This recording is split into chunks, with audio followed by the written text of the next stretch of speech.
ನಾನು ಸ್ವಾರ್ಥಿಯಲ್ಲ. ನಮ್ಮಿಬ್ಬರ ಸಂಬಂಧದಲ್ಲಿ ನಾನು ಯಾವತ್ತಿಗೂ ನಿನ್ನ ಜೊತೆ ಸ್ವಾರ್ಥ ಮೆರೆದೇ ಇಲ್ಲ. ಯಾಕೋ ಈ ನಡುವೆ ನೀನು ತುಂಬ ಬದಲಾಗ್ಬಿಟ್ಟೆ. ನಿನ್ನ ಹತ್ರ ಈ ರೀತಿಯ ಬದಲಾವಣೆ ಆಗುತ್ತೆ ಅಂತ ನಾನು ಯಾವತ್ತೂ ಅಪೇಕ್ಷೆನೇ ಪಟ್ಟಿರಲಿಲ್ಲ. ಅದರಲ್ಲೂ ನಿಸ್ವಾರ್ಥವಾಗಿ ನಾನು ನಿನ್ನ ಜೊತೆ ಸಂಬಂಧ ಬೆಳೆಸ್ಕೊಂಡೆ.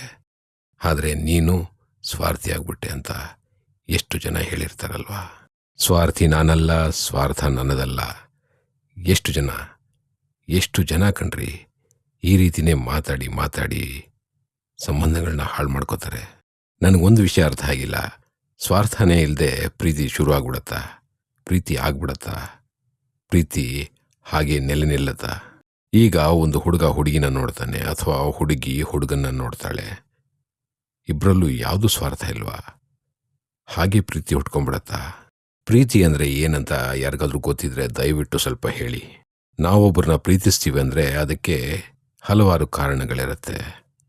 ಆದರೆ ಈ ಪ್ರೀತಿ ಹುಟ್ಕೊಳ್ಳೋದು ಹೇಗೆ? ಹೌದು, ಈ ಪ್ರೀತಿ ಅನ್ನೋದು ಏನು? ನನಗೆ ಗೊತ್ತಿರೋ ಪ್ರೀತಿನ ಹೇಳ್ತೀನಿ ಕೇಳಿ. ನನಗೆ ಒಬ್ಬರ ಮೇಲೆ ಪ್ರೀತಿ ಆಗತ್ತೆ ಅಂತಾದರೆ, ಅವರು ನನಗೆ ಇಷ್ಟ ಆಗ್ತಾರೆ ಅಂತಾದರೆ, ನಾನು ಅವರಲ್ಲಿ ಯಾವುದೋ ಒಂದು ಗುಣನ ಕಂಡಿರ್ತೇನೆ. ಅದು ನನಗಿಷ್ಟ ಆಗಿರುತ್ತೆ. ಉದಾಹರಣೆಗೆ 1000 ವಿಷಯಗಳು ಹೇಳ್ತಾ ಹೋಗ್ಬೋದು. ಅವರ ಕ್ಯಾರೆಕ್ಟರ್ ನೋಡಿ ಇಷ್ಟ ಆಗಿರುತ್ತೆ. ಅವರು ಸೈಲೆಂಟ್ ಆಗಿರೋದು ನೋಡಿ ಇಷ್ಟ ಆಗಿರುತ್ತೆ. ಒಂದಿಷ್ಟು ಜನಕ್ಕೆ ತುಂಬ ಮಾತಾಡ್ತಾರೆ, ಲವಲವಿಕೆಯಿಂದ ಇರ್ತಾರೆ ಅಂತ ಅದನ್ನು ನೋಡಿ ಇಷ್ಟಪಡ್ತಾರೆ. ಇದೆಲ್ಲ ಆಪೋಸಿಟ್ ಸೆಕ್ಸ್ನ ಕ್ಯಾರೆಕ್ಟರ್ಸ್, ಹೌದಲ್ವಾ? ಅದನ್ನು ನೋಡಿ ತಾನೇ ನಾವು ಇಷ್ಟಪಟ್ಟಿರ್ತೀವಿ. ಅವರ ಕ್ಯಾರೆಕ್ಟರ್ಸ್, ಅವರ ಕಂಡಕ್ಟ್, ಅವ್ರು ಹೇಗೆ ನಡ್ಕೋತಾರೆ, ಇದನ್ನೆಲ್ಲ ಪರಿಗಣಿಸಿ ಅಲ್ವಾ ಪ್ರೀತಿ ಹುಟ್ಕೊಳ್ಳೋದು. So it is very well understood ಕಣ್ರಿ. ಒಬ್ಬರ ಕ್ಯಾರೆಕ್ಟರ್ನ, ಒಬ್ಬರ ಕಂಡಕ್ಟ್ನ ಇದನ್ನು ನೋಡಿ ನಾವು ನಿರ್ಧಾರ ಮಾಡ್ತೀವಿ. ಹಾಗಿರುವಾಗ ಅವ್ರು ಇಷ್ಟ ಆಗ್ಬಿಟ್ಟಿರ್ತಾರೆ. ಅವ್ರ ಹತ್ರ ಹೋಗಿ ಹೇಳ್ತೀವಿ, ಹೌದು ನಾನು ನಿನ್ನ ಪ್ರೀತಿಸ್ತಾ ಇದ್ದೀನಿ, ಜೀವನ ಪರ್ಯಂತ ನಿನ್ನ ಜೊತೆ ನಾನು ಇರಬೇಕು ಅಂತ ಇಷ್ಟಪಡ್ತೀನಿ, ವಗೇರ. ಅದೇ ರೀತಿ ಅವರಿಗೆ ನಿಮ್ಮನ್ನು ಕಂಡ್ರೆ ಇಷ್ಟ ಆಯಿತು, ಅಥವಾ ನಿಮ್ಮಲ್ಲಿ ಯಾವುದೋ ಒಂದು ಕ್ಯಾರೆಕ್ಟರ್ ಇಷ್ಟ ಆಯಿತು ಅಂತ ಆದರೆ ಅವರು ನಿಮ್ಮ ಪ್ರೀತಿನ ಅಕ್ಸೆಪ್ಟ್ ಮಾಡ್ತಾರೆ. ನಿಮ್ಮ ಜೊತೆ ಸಹಬಾಳ್ವೆ ನಡೆಸೋಕ್ಕೆ ತಯಾರಾಗ್ತಾರೆ. ಪ್ರೀತಿ ಹುಟ್ಕೊಳ್ಳುತ್ತೆ, ಪ್ರೀತಿ ಬೆಳೆಯುತ್ತೆ, ಹೌದಲ್ವಾ?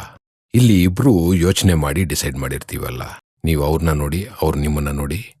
ಇಷ್ಟೆಲ್ಲ ಆದಮೇಲೆ ಪ್ರೀತಿ ಹುಟ್ಕೊಳ್ಳುತ್ತೆ, ಜೀವನ ನಡೀತಾ ಹೋಗ್ತಾ ಇರುತ್ತೆ. ಮಧ್ಯದಲ್ಲಿ ತಿರ್ಗಾ ಒಂದು ಪ್ರಾಬ್ಲಮ್ ಶುರುವಾಗತ್ತೆ. ಅದುವೇ ನಂಬಿಕೆ. ಅಲ್ಲ ಸ್ವಾಮಿ, ನೀವು ಇಷ್ಟಪಟ್ಟು ಪ್ರೀತಿಸ್ತೀರಾ, ನಿಮಗೆ ಅವ್ರ ಕ್ಯಾರೆಕ್ಟರ್ ಇಷ್ಟ ಆಯಿತು, ಪ್ರೀತಿಸಿದ್ರಿ. ಈಗ ನಂಬಿಕೆ ಪ್ರಶ್ನೆ ಬರೋಕ್ಕೆ ಶುರು ಆಗುತ್ತೆ. ಇದೇ ರೀತಿ ಅವ್ರದುವೆ. ಇಲ್ಲಿ ಅವರು ಏನಾಗಿದ್ದಾರೆ, ಅವ್ರ ಕ್ಯಾರೆಕ್ಟರ್ ಏನು ಅಂತ ತಿಳ್ಕೊಂಡು ತಾನೇ ನೀವು ಪ್ರೀತಿಸಿದ್ರಿ.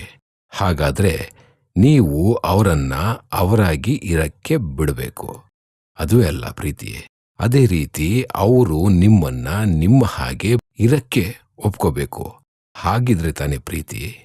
ನಿಮ್ಮ ಒತ್ತಡಗಳನ್ನ, ನಿಮ್ಮ ಅನಿಸಿಕೆಗಳನ್ನ ಅವ್ರ ಮೇಲೆ ಹೇರಕ್ಕೆ ಶುರು ಮಾಡಿದ್ರೆ ಎಲ್ಲಿ ಉಳಿಯತ್ತೆ ಕಣ್ರಿ ಪ್ರೀತಿ. ಪ್ರೀತಿಗೆ ನಿಜವಾದ ಅರ್ಥ ಅವರು ಅವರಾಗಿರ್ಬೇಕು, ನಾವು ನಾವಾಗಿರ್ಬೇಕು. ಹಾಗಿದ್ರೆ ಮಾತ್ರ ಪ್ರೀತಿ ಕಣ್ರಿ. ಅದುವೇ ಪ್ರೀತಿ ಕಣ್ರಿ.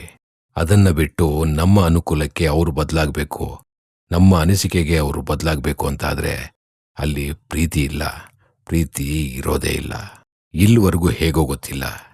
ಇನ್ನು ಮುಂದಾದರೂ ಪ್ರೀತಿ ಅನ್ನೋದನ್ನ ಏನು ಅಂತ ಅರ್ಥ ಮಾಡಿಕೊಂಡು ಆಮೇಲೆ ಪ್ರೀತಿಸಿ. ಯೋಚನೆ ಮಾಡಿ.